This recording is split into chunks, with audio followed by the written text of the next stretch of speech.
Live at 6 ആദ്യം തലക്കെട്ടുകൾ. തദ്ദേശഫലം നിയമസഭയിൽ ആവർത്തിക്കില്ലെന്ന് മുഖ്യമന്ത്രി. 10 വർഷത്തെ ഭരണം ജനം വിലയിരുത്തും. അതിദാരിദ്ര്യ നിർമ്മാർജ്ജന പദ്ധതിയെ കരിവാരിത്തേക്കുന്നുവെന്നും പിണറായി. വ്യാജ വാർത്തകൾ ചമയ്ക്കുന്നു. JB കമ്മീഷൻ റിപ്പോർട്ട് നടപ്പിലാക്കുമെന്നും മുഖ്യമന്ത്രി. തെരുവ് നായ്ക്കളെ നേരിടാൻ പൂച്ചകളെ വളർത്താമെന്ന് സുപ്രീം കോടതിയുടെ പരിഹാസം. അതിരുവിട്ട മൃഗസ്നേഹത്തെയും പരിഹസിച്ച കോടതി. തിരുവനന്തപുരം മൺവിളയിൽ വളർത്തുനായകൾ വിദ്യാർത്ഥിനിയെ കടിച്ചുകീറി.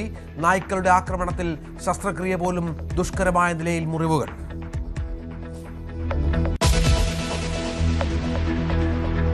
കൊച്ചിയിൽ നടി ആക്രമിക്കപ്പെട്ട കേസിൽ വിചാരണ കോടതി ജഡ്ജിക്കെതിരെ ഗുരുതര പരാമർശങ്ങളുമായി സർക്കാർ നിയമോപദേശം.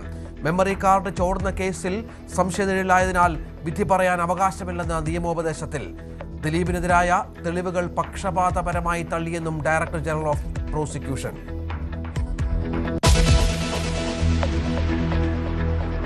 ഇടത് ശബ്ദമായിരുന്ന റെജി ലൂക്കോസ് BJPയിൽ. മാരാർജി ഭവനിൽ ഷോൾ അണിയിച്ച് BJP സംസ്ഥാന അധ്യക്ഷൻ.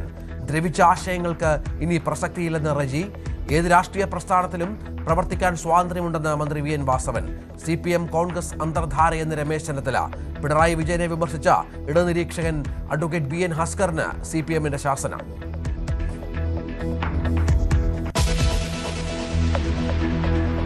ശബരിമല സ്വർണ്ണക്കൊള്ളയിൽ ഡി മണിക്ക് ക്ലീൻ ചിറ്റ്. കേസുമായി തനിക്ക് ബന്ധമില്ലെന്ന SIT. പ്രതി ചേർക്കാൻ മതിയായ തെളിവുകളിൽ നിന്ന് ഹൈക്കോടതി നൽകിയ റിപ്പോർട്ട്. ശ്രദ്ധ തിരിച്ചുവിടാനാണ് ഇത്തരം വാർത്തകൾ CPM പുറത്തുവിടുന്നതെന്ന് രമേശ് ചെന്നിത്തല.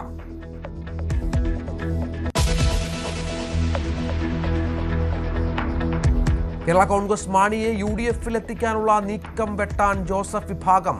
തോൽക്കുമെന്ന് ഉറപ്പായവരെ MLAയും മന്ത്രിയുമാക്കാൻ അനുവദിക്കില്ലെന്ന് പാർട്ടി കോർഡിനേറ്റർ അപ്പു ജോൺ. 5 വർഷം ഈ ഭരണതലത്തിലുള്ള എല്ലാ ബെനഫിറ്റ്സും ഉൾക്കൊണ്ടിട്ട് ഈ ലാസ്റ്റ് മിനിറ്റിൽ തോക്കാൻ നിൽക്കുന്ന ആളുകൾ അവർക്ക് ജയിക്കാൻ വേണ്ടി മാത്രം UDFിലേക്ക് വരുന്നതിന്, നമ്മുടെ UDFിലെ ആളുകളുടെ സീറ്റ് നിഷേധിച്ചുകൊണ്ട് വരുന്നതിനെ കുറിച്ച് ഒരു അർത്ഥവുമില്ല. ജോസ് കെ മാണിയെ സ്വാഗതം ചെയ്യുന്ന ലീഗിന് നഷ്ടപ്പെടാൻ ഒന്നുമില്ലെന്നും ജോസഫ് ഗ്രൂപ്പ്. ഇനി ഡെപ്യൂട്ടി ഡയറക്ടർക്ക് നിർബന്ധിത വിരമിക്കൽ. V രാധാകൃഷ്ണനെ സർവീസിൽ നിന്ന് നീക്കി ധനമന്ത്രാലയം. കൈക്കൂലിയടക്കം നിരവധി ആക്ഷേപങ്ങളിലെ അന്വേഷണത്തിനൊടുവിൽ നടപടി. പുറത്തായത് നയതന്ത്ര സ്വർണ്ണക്കടത്തു കേസിലെ അന്വേഷണ ഉദ്യോഗസ്ഥൻ.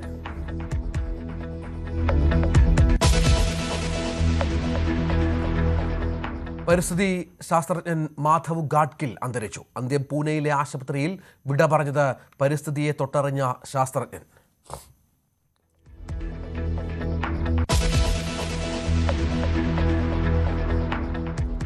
ഭരണത്തുടർച്ചയെന്ന പ്രതീക്ഷ പങ്കുവച്ച് മുഖ്യമന്ത്രി. 110 സീറ്റെന്ന അവകാശവാദത്തിന് കൃത്യമായ കാരണമുണ്ട്. 10 വർഷത്തെ ഭരണം ജനങ്ങൾ വിലയിരുത്തും. LDFന്റെ ഗ്രാഫ് വലിയ തോതിൽ ഉയരും. തദ്ദേശ തെരഞ്ഞെടുപ്പ് പ്രത്യേക അവസ്ഥയിലായിരുന്നു. നിയമസഭാ തെരഞ്ഞെടുപ്പിൽ ജനങ്ങൾ അവരുടെ അനുഭവം വെച്ച് വിധിയെഴുതും. ജനങ്ങളാണ് ഇടതുപക്ഷത്തിന്റെ കനകോലുവെന്നും മുഖ്യമന്ത്രി പറഞ്ഞു. ഞങ്ങളെ ആത്മവിശ്വാസത്തിന് മതിയായ കാരണങ്ങളുണ്ടല്ലോ. നമ്മുടെ കേരളത്തിന്റെ പൊതുവായ സ്ഥിതി പരിശോധിച്ചാൽ അത് നല്ല രീതിയിൽ തന്നെ LDFന് ആത്മവിശ്വാസം പകരുന്ന ഒന്നാണ്. അതിന്റെ ഭാഗമായി കൂടുതൽ സീറ്റുകളോടെ ജനങ്ങൾ LDFനെ സ്വീകരിക്കും എന്ന് തന്നെയാണ് ഞങ്ങൾ പ്രതീക്ഷിക്കുന്നത്. തദ്ദേശ സ്വയംഭരണ തെരഞ്ഞെടുപ്പിലുമായി ബന്ധപ്പെട്ട് അതിൻ്റെതായ പ്രശ്നങ്ങളുണ്ട്. ആ പ്രശ്നങ്ങൾ വിശദമായി പരിശോധിച്ച് നോക്കിയാൽ അത് പ്രത്യേകമായ അവസ്ഥയാണെന്ന് കാണാൻ കഴിയും. നിയമസഭാ തെരഞ്ഞെടുപ്പ് കേരളത്തിന്റെ പൊതുവായ കാര്യങ്ങൾ എങ്ങനെ വേണമെന്ന് തീരുമാനിക്കാനുള്ളതാണ്. ആ കാര്യത്തിൽ നമ്മുടെ നാടിൻ്റെതായ അനുഭവം വെച്ചുകൊണ്ടാണ് ജനങ്ങൾ വിധി എഴുതുക. അതായത് ഈയൊരു വർഷത്തെയോ കഴിഞ്ഞ 5 വർഷത്തെയോ അനുഭവങ്ങൾ മാത്രമല്ല, കഴിഞ്ഞ 10 വർഷക്കാലത്തെ അനുഭവം ആളുകൾ വിലയിരുത്തുമ്പോൾ 10 വർഷം മുൻപുള്ള കേരളത്തിന്റെ അവസ്ഥ സ്വാഭാവികമായി അവരുടെ മനസ്സിലേക്ക് വരും. ആ താരതമ്യം അത് വലിയ തോതിൽ സ്വാധീനിക്കുന്ന ഒന്നാണ്. അത് പരിശോധിക്കുന്ന ഏതൊരാൾക്കും LDFന്റെ ഗ്രാഫ് വലിയ തോതിൽ ഉയരുന്നതിനിടയാക്കും എന്നതാണ് കാണാൻ കഴിയുക. മാറാട് കലാപത്തിൽ AK ബാലന്റെ പരാമർശത്തെ ന്യായീകരിച്ച മുഖ്യമന്ത്രി ഇന്നത്തെ പോലെ ആയിരുന്നില്ല കേരളം, വർഗീയ സംഘർഷങ്ങൾ ഉണ്ടായിരുന്നു, അതാകാം ബാലൻ ഓർമ്മിപ്പിച്ചത്. അതേ വർഗീയ ശക്തികൾ കേരളം വിട്ടുപോയിട്ടില്ല, പക്ഷേ അവർക്ക് അഴിഞ്ഞാടാൻ കഴിയുന്നില്ല. മതനിരപേക്ഷത ശക്തിപ്പെടുത്താനാണ് ഇടതുപക്ഷം പറയുന്നത്. BJPക്കോ രാജീവ് ചന്ദ്രശേഖറിനോ അത് താല്പര്യമില്ല.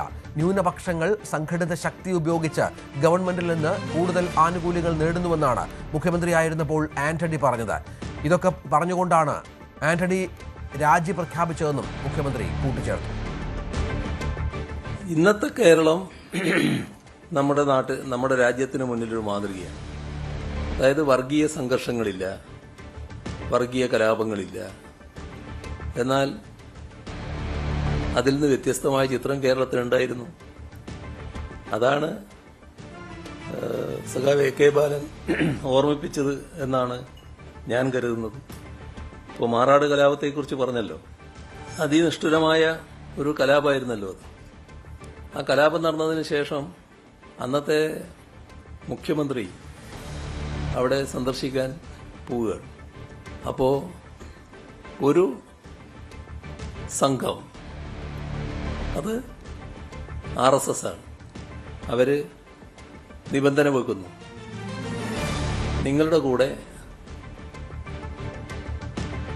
നിങ്ങളുടെ കൂട്ടത്തിൽ ഇപ്പോഴുള്ള മന്ത്രി വരാൻ പാടില്ല. അത് എല്ലാവർക്കും അറിയാം, കുഞ്ഞാലിക്കുട്ടിയായിരുന്നു. AK ആന്റണി അങ്ങോട്ട് പോകുമ്പോൾ കുഞ്ഞാലിക്കുട്ടിയെ കൂടെ കൂട്ടിയില്ല. ഇവരുടെ അനുവാദം വാങ്ങിക്കൊണ്ട് പോകുന്ന അവസ്ഥയുണ്ടായിരുന്നു. UDFന്റെ നിലപാടുകളുടെ ഭാഗമായാണ് വർഗീയ പ്രശ്നങ്ങൾ ആളിക്കത്തുന്ന നിലയുണ്ടായത്. അതിന്റെ ഭാഗമായി UDF ഈ പറയുന്ന തരത്തിൽ ഒരു നിലയുണ്ടായാൽ എന്തായിരിക്കും എന്നതാണ് സഖാവ് ബാലൻ പറയാൻ ശ്രമിച്ചത് എന്നാണ് ഞാൻ കരുതുന്നത്. JB കോശി കമ്മീഷൻ റിപ്പോർട്ടുമായി ബന്ധപ്പെട്ട് ആർക്കും ആശങ്കയും ആശയക്കുഴപ്പവും വേണ്ടെന്ന് മുഖ്യമന്ത്രി പിണറായി വിജയൻ. ആശങ്ക മാറ്റാൻ ഫെബ്രുവരി 6 ചർച്ച നടത്തും. ശുപാർശകൾ സംബന്ധിച്ച് തെറ്റായ വാർത്തകൾ വരുന്നു. 284 ശുപാർശയും 45 ഉപശുപാർശയും ഉണ്ട്. 220 ശുപാർശകളിൽ നടപടിയായെന്നും മുഖ്യമന്ത്രി പറഞ്ഞു. ഇക്കാര്യത്തിൽ ആർക്കും ആശങ്കയുണ്ടാകേണ്ടതില്ല എന്നാണ് വ്യക്തമാക്കാനുള്ളത്.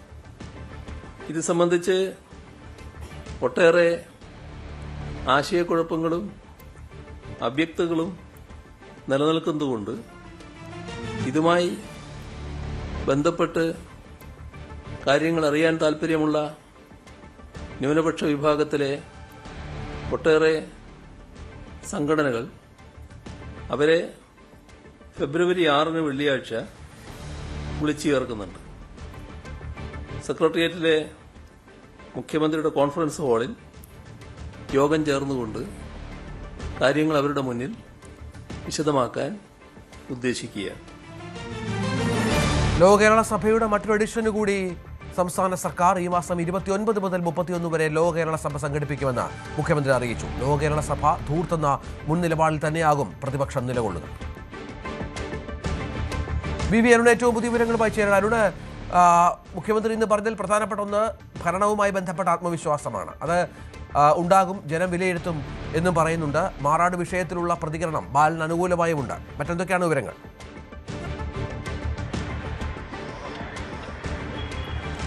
ഇന്നലെയാണ് മുഖ്യമന്ത്രിയുടെ നേതൃത്വത്തിൽ മന്ത്രിമാരുടെ യോഗം ചേർന്ന് 100 മുതൽ 110 വരെ സീറ്റുകൾ ടാർഗറ്റ് ഇട്ട് മുന്നോട്ട് പോകാൻ തീരുമാനിച്ചത്.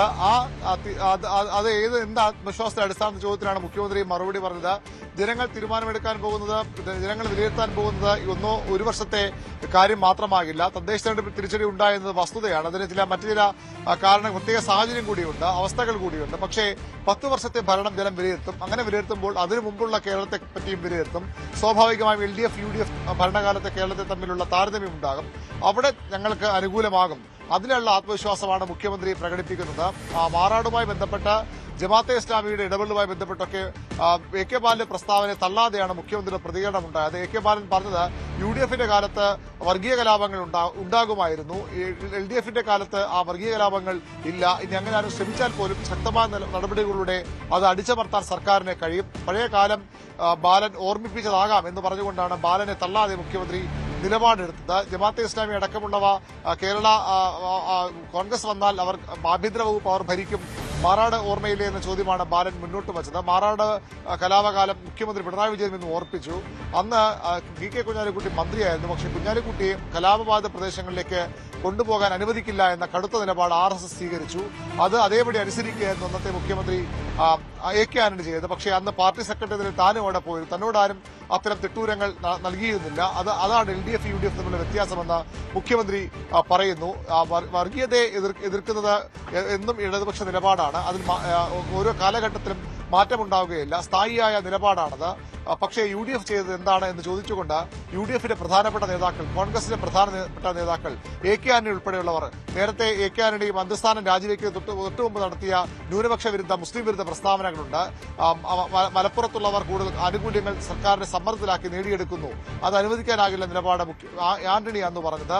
CN ഗോവിന്ദൻ നായരുടെ പരാമർശവുമായി ബന്ധപ്പെട്ട് ഇപ്പോൾ കൂടുതൽ സീറ്റുകൾ നൽകിയാൽ അവർ ഭാവിയിൽ വീണ്ടും കൂടുതൽ സീറ്റുകൾ ചോദിക്കുമെന്ന് പറഞ്ഞതിനെ രമേശ് ചെന്നിത്തല KPCC അധ്യക്ഷനായ സമയത്ത് അനുകൂലിച്ചതിനെ മുഖ്യമന്ത്രി എടുത്തു പറയുന്നു. മലബാറിൽ 33 സ്കൂളിൽ അനുവദിക്കാൻ തീരുമാനിച്ചപ്പോൾ കേരളത്തിന്റെ സാമൂഹ്യ സന്തുലനാവസ്ഥ തകർക്കുന്ന തീരുമാനമാണെന്ന് ഇപ്പോഴത്തെ പ്രതിപക്ഷ നേതാവ് VD സതീശൻ അന്ന് വിമർശിച്ചതിനെ മുഖ്യമന്ത്രി ചൂണ്ടിക്കാട്ടുന്നു. അതായത് ന്യൂനപക്ഷങ്ങൾക്കെതിരെ, മലബാറിനെതിരെ, മുസ്ലിം സമുദായത്തിനെതിരെ കടുത്ത നിലപാടുകൾ സ്വീകരിച്ചവർ കോൺഗ്രസ് നേതാക്കൾ തന്നെയാണ്. അവർ ഇപ്പോൾ നിലപാട് മാറ്റുകയാണ് എന്നാണ് മുഖ്യമന്ത്രി വിമർശനം. അതായത് ന്യൂനപക്ഷങ്ങളെ ഇടതുമുന്നണി അവഗണിക്കുന്നു, ന്യൂനപക്ഷങ്ങൾക്കെതിരായി ഇടതുമുന്നണി രംഗത്ത് വരുന്നു എന്ന് പറയുമ്പോൾ അങ്ങനെയല്ല, കോൺഗ്രസ് നേതാക്കളുടെ പൂർവ്വകാല പശ്ചാത്തലം കൂടി നോക്കണം, അവരുടെ പ്രസ്താവനകൾ കൂടി നോക്കണമെന്ന് പറഞ്ഞുകൊണ്ട് കോൺഗ്രസിനെ കടന്നാക്രമിക്കുകയാണ് മുഖ്യമന്ത്രി പിണറായി വിജയൻ ഇന്ന് ചെയ്തത്. ജമാഅത്തെ ഇസ്ലാമിയുമായി ബന്ധപ്പെട്ട് ജമാഅത്തെ ഇസ്ലാമിക്കെതിരെ ഇന്ന് BJPയുടെ സംസ്ഥാന അധ്യക്ഷൻ രാജീവ് ചന്ദ്രശേഖർ ചില വിമർശനങ്ങൾ നടത്തിയിരുന്നു. AK ബാലൻ പറഞ്ഞതും അതും ഒരുപോലെയല്ലേ എന്ന ചോദ്യത്തിന് രാജീവ് ചന്ദ്രശേഖറും BJPയും സ്വീകരിക്കുന്ന നിലപാടുകളല്ല തങ്ങളുടേത്, അവർ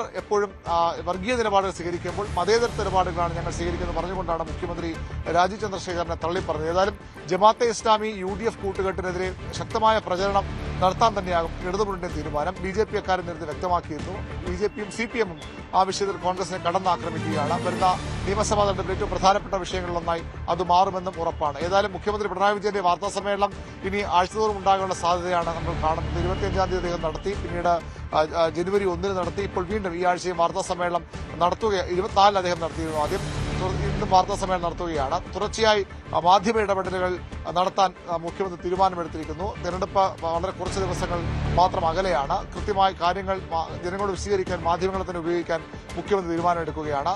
കനഗുരു പറഞ്ഞ സിദ്ധാന്തമാണ് കോൺഗ്രസ് പ്രചരിപ്പിക്കുന്നത്. പക്ഷേ ഞങ്ങൾ കനഗുരു ഇല്ല, ഞങ്ങൾ ജനങ്ങളാണ് എക്കാലവും ഞങ്ങളുടെ കനഗുരു എന്ന് പറഞ്ഞുകൊണ്ടാണ് ഈ 100 മുതൽ 110 സീറ്റ് വരുന്ന ആത്മവിശ്വാസത്തെ മുഖ്യമന്ത്രി ന്യായീകരിക്കുന്നത്.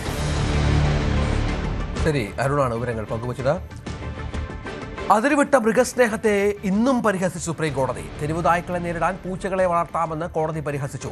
തെരുവുനായ്ക്കളെ കൂട്ടമായി മാറ്റുന്നത് ഗുരുതര പ്രത്യാഘാതങ്ങൾ ഉണ്ടാക്കുമെന്ന് മൃഗസ്നേഹികൾ വാദിച്ചു. എന്നാൽ തെരുവുനായ്ക്കളെ ഒന്നാകെ കൊന്നൊടുക്കാനല്ല പറയുന്നതെന്നും കോടതി വ്യക്തമാക്കി. വിവിധ ഹർജികളിൽ സുപ്രീം കോടതി 3-അംഗ ബെഞ്ചിന്റെ മുമ്പാകെ വാദം തുടരുകയാണ്.